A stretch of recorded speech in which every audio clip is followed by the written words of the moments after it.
Welcome back to episode 4 of Simply Worship. It's not a gig. Come here.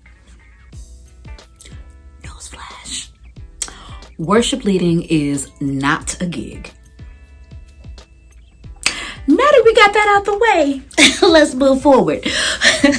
But seriously, worship leading is not a gig. I know that we don't see the term worship leader in the Bible, but there were specific people that were assigned, that were given the responsibility to lead the music, whether it was in the tabernacle, in the temple, or in the synagogue. Okay, there were specific people that were given that task. They didn't just give it to some willy-nilly on the side of the road who just loved to play the tambourine or just loved to sing and play the lyre. That was not the case. There were specific people that were given that assignment, and then those people actually also were trained.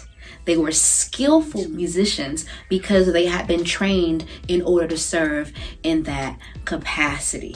Okay, so what does that tell me? That tells me that they saw the role as important. They really saw it as an honor to be able to serve in that capacity.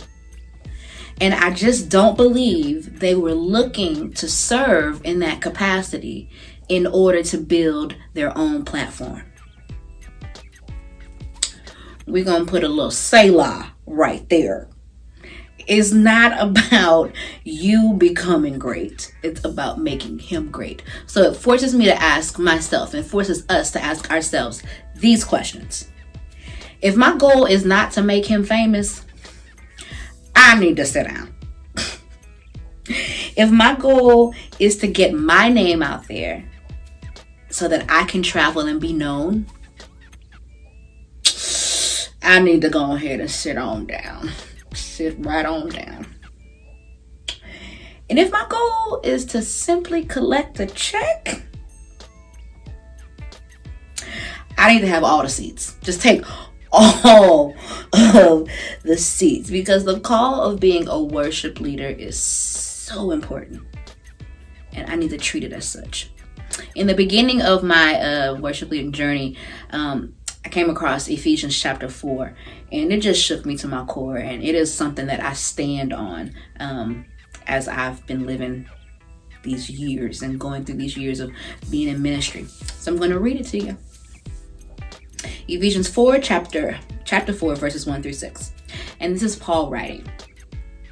As a prisoner for the Lord, then I urge you to live a life worthy of the calling you have received. Be completely humble and gentle. Be patient, bearing with one another in love. Make every effort to keep the unity of the Spirit through the bond of peace. There is one body and one Spirit, just as you were called to one hope when you were called. One Lord, one faith, one baptism, one God and Father of all, who is over all and through all and in all. And I just want to break down a couple of these verses. In the beginning, I urge you to live a life worthy of the calling you have received.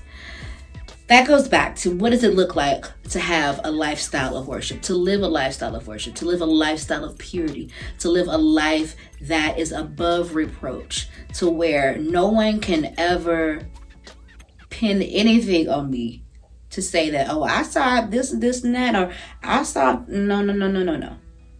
Like, I value this call so much that I want to live a life that is worthy of this call. A life that is worthy of being able to usher people into God's presence. A life that is worthy of connecting God's kids to Him. I want to live a life that's worthy of that. In verse 2, it's where it get a little tricky, especially right now with this little racial tension and all kind of stuff going on. We're going to go verse 2. Be completely humble, my word, and gentle. Be patient, bearing with one another in love. As a worship leader, I don't just lead worship on the platform. as a worship leader, I lead worship with my everyday life. That's how I respond to people on social media. That's how I have conversations with people that may disagree with the way that I think. That is in every single thing that I do. The fruit of the Spirit should be on display in my life. I should always consider my brother, consider my sister before myself. That's the complete worship leader. The complete worship leader. Kevin NAVARRO has a book called The Complete Worship Leader. The complete worship leader understands that worship goes beyond the platform, goes beyond a Sunday service, but it's in every part of their life that they have to have this on display. Verse 3, still in the same temperature. Make every effort to keep the unity of the Spirit through the bond of peace.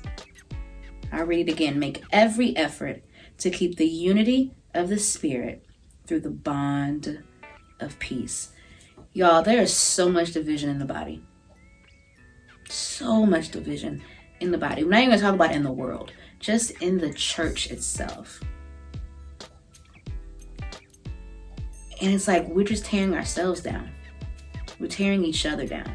We're tearing, well, that worship ministry don't do it this way, or this worship ministry does it that way. All those things, like that's just, no. Verse 3, make every effort to keep the unity of the Spirit through the bond of peace. This is why it goes beyond just being a gig. It's beyond just what I do in front of people on a Sunday morning, on a Wednesday night. It is every part of my life. Because there's one body, one Spirit, just as you were called to one hope. When you were called to one Lord, one faith, one baptism, one God and Father of all, who is over all, through all, and in all. So my challenge to us today is let us walk worthy of the call. I love in the NIV, before chapter 4 starts, it has it labeled as mature believers. Live as mature believers. And I just really feel that it's a true marking of maturity, spiritual maturity, when we can live our lives like Ephesians 4, 1-6. That we're patient, we're gentle, we're prefacing one another over ourselves, that we're walking worthy of that call, that we are making every effort to protect the unity of the Spirit. So let us walk worthy of the call. Let us be mature believers, and let us do everything within our power as worship leaders to see Jesus get his full reward here on earth.